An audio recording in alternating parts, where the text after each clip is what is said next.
Eu gostaria de começar com um versículo também, onde Yeshua, nosso mestre, nosso rabi, Jesus, ele citou acerca desse assunto. E a partir do original do grego, nós vamos ver que há uma profundidade. Então, no Evangelho de Mateus, no capítulo 23, versículo de 9 a 11, vou colocar aqui ao lado para você ver, diz assim: E a ninguém sobre a terra chameis vosso Pai, porque um só é o vosso Pai, aquele que está nos céus. Versículo 10.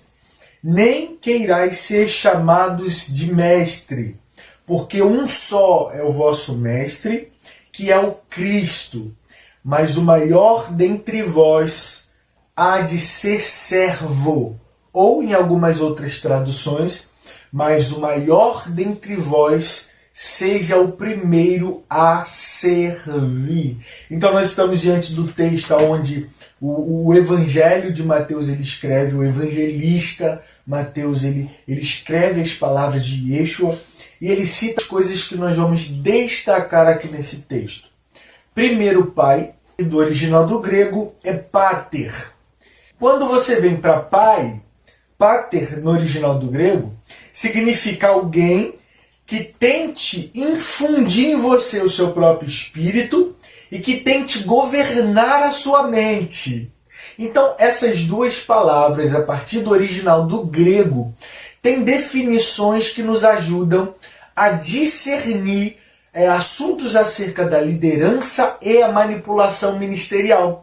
Porque se a gente for pegar o original e for colocar no lugar da tradução, fica mais ou menos assim: Yeshua falando e o evangelista Mateus escrevendo o que Yeshua falou. Não chameis ninguém sobre a terra que tenha o poder de transformar mentes e de dar direção de guia, pois um só é o vosso guia. Só ele sabe como guiar. Só ele sabe como direcionar as pessoas sem transformar a mente delas para aquilo que eles querem. E por que ele diz um só é o vosso guia? Cristo Jesus. Porque ele é o nosso maior exemplo. Ele é o nosso maior exemplo de humildade. E Yeshua, em um determinado texto das Escrituras, ele diz o seguinte: tudo que você me ouviu falar foi porque eu ouvi o Pai falar. Tudo que você me viu fazer foi porque eu ouvi o Pai fazer. E ele cita diversos textos dizendo que nada que ele fez foi além daquilo que o Pai pediu para ele fazer.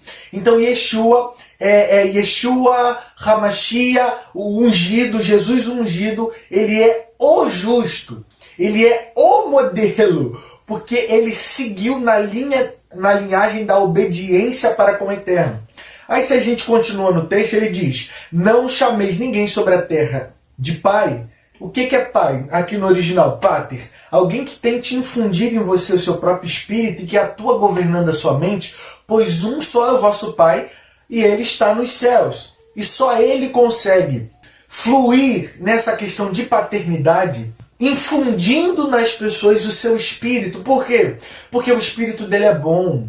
Porque o espírito dele tem sabedoria, tem entendimento, tem conselho, tem fortaleza. Sabe? O espírito dele é apropriado para aquilo que nós precisamos.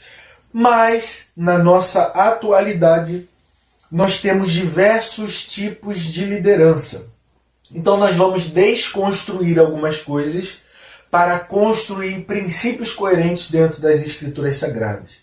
Não chameis ninguém de pater, de pai, porque um só é o vosso Pai que está no céu. Esse termo no grego eu disse que significa alguém que tente infundir em você o seu próprio espírito e que tente governar a sua mente.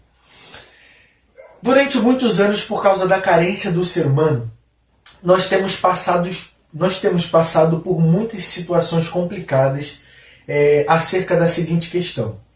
A carência do ser humano está tão grande, mas tão grande, que as pessoas vêm para o corpo de Cristo, que nós chamamos de igreja, elas vêm para o corpo de Cristo, feridas, machucadas, sobrecarregadas, frustradas, e aí elas depositam em alguém aquilo que elas não tiveram na vida dela, a identidade de um pai. Porque talvez o pai abandonou, porque o pai não tratou como deveria tratar, o pai não era carinhoso. Então, essas pessoas chegam na vida ministerial com uma carência muito grande Se nós, como líderes, não tivermos o discernimento, nós vamos acabar partindo para manipulação ministerial. Por quê? A pessoa, presta atenção, a pessoa ela tem todo o direito de me ter como um pai. Porque talvez naquele momento da vida dela há uma carência, há uma situação que o Eterno vá suprir na vida dela através da minha liderança, mas eu não posso ter a pessoa como meu filho, a minha filha, porque nós estamos representando o Eterno, Yeshua, o cabeça do corpo. Nós estamos cuidando dessas pessoas para eles. Poxa, profeta, eu não concordo com você. Eu trato as pessoas como se fossem meus filhos, minhas filhas. Não tem problema, não é sobre isso que eu quero falar. O que eu quero dizer é que a partir do momento que você tratar as pessoas como se fossem seus filhos, você vai começar a fazer com elas algumas coisas que os pais fazem com seus filhos. Vou repetir. As pessoas podem nos ter como pai, como mãe, não tem problema. Talvez elas tenham alguma carência e por um dado momento o Eterno nos use para suprir essa carência. Mas nós não podemos ter as pessoas ministeriais como nossos filhos, porque nós só estamos cuidando das ovelhas para o Pai maior, que é o Eterno. Ele é o Pai delas e só Ele pode suprir as frustrações, as carências dessas pessoas. Quando eu tento tratar os meus irmãos de ministérios, que são liderados, que são discipulados por mim, como filhos ou filhas, infelizmente, nós entramos para uma área de manipulação ministerial. Profeta, o que seria uma área de manipulação ministerial?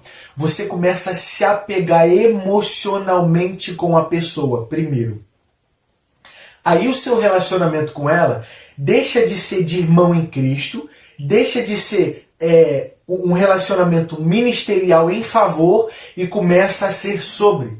Aí eu vou tocar na cultura para você entender o que eu estou falando, para você discernir o que eu estou falando. Ah, eu não concordo. Primeiro entenda o que eu estou falando. Como acontece isso na cultura?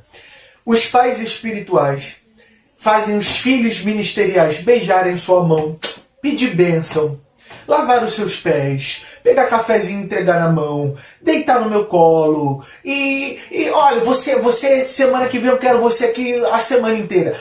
Eu, que tenho eles como pai, eu começo a tratar eles como filho. E como eu começo a tratar eles como filho? Como um pai trata os filhos. Com uma invasão pessoal. Você pode, você não pode. Isso daqui eu não quero que você faça. Isso daqui eu não quero que você é meu filho. Você tem que se parecer comigo. A imagem deixa de ser Yeshua, deixa de ser Jesus o guia, deixa de ser Yeshua, deixa de ser Jesus. O padrão deixa de ser o Pai, o Eterno, e passa a ser eu. Eu começo a formar as pessoas com a minha personalidade, com o meu jeito de falar, com a minha forma de vestir, com o meu cabelo. Não, você tem que andar assim porque eu ando assim. Você tem que falar assim porque eu falo. Ei, você já me viu fazendo isso? Então como é que você faz? E aí a gente começa a partir para manipulação ministerial. Eu não estou dizendo que você não pode ter as pessoas como filhos. O que eu estou querendo dizer é que infelizmente você vai precisar ter muita sabedoria para não ultrapassar os limites da vida ministerial e acabar se colocando no lugar de Yeshua, o cabeça, o guia do corpo, e não acabar se colocando no lugar do Eterno, que é o Pai. Você não vai conseguir suprir a carência das pessoas por muito tempo. Só o Eterno, só o Espírito do Eterno, nosso amigo, o nosso consolador, o nosso advogado, só Ele pode suprir a carência das pessoas. O que a maioria das pessoas fazem? Começa a pegar as pessoas de ministérios e a levar para sua casa. Aí segunda, terça, quarta, quinta, sexta, sábado, domingo, a pessoa está dentro da casa daquele líder, daquela líder que tem ele ou ela como filho espiritual. Aí a pessoa já não consegue mais viver a vida dela porque agora ela está vivendo a sua. Ao invés dela arrumar a casa dela, agora ela está arrumando a sua casa. Porque é isso que um filho faz, tenta agradar o seu pai. Aí começa a ser umas questões abusivas, umas questões manipuladas. E olha só, não julgue pessoas não, isso está dentro da nossa cultura. Muitas das vezes essas pessoas não têm a noção, elas não percebem. É automático porque isso está dentro delas. Mas aí a pessoa que é tratada como filho, em vez dela ir trabalhar, em vez dela ir fazer curso, em vez dela honrar a família dela, em vez dela viver a vida dela, ela fica vivendo a vida do líder, do pastor, daquela autoridade que ela tem como pai. E a vida dela fica toda atrasada, porque nós acreditamos que tirar a pessoa da crise, da situação que ela está vivendo e colocar ela dentro da nossa casa, ou colocar ela 24 horas dentro da igreja, vai resolver alguma coisa. Isso não resolve. Você como líder, você como irmão em Cristo, você precisa ajudar a pessoa a resolver os problemas dela e não colocar ela dentro de um quartinho escuro e não colocar uma cúpula em volta dela, levar ela para um lugar para que ela possa se sentir aliviada. Quando ela volta para casa, quando ela volta para o trabalho, o problema dela continua lá. Não adianta a gente ficar trancando as pessoas 24 horas dentro da igreja. Não adianta a gente ficar trancando as pessoas 24 horas dentro da nossa casa. A vida, ela tem ética, a vida tem compromissos e nós precisamos respeitar.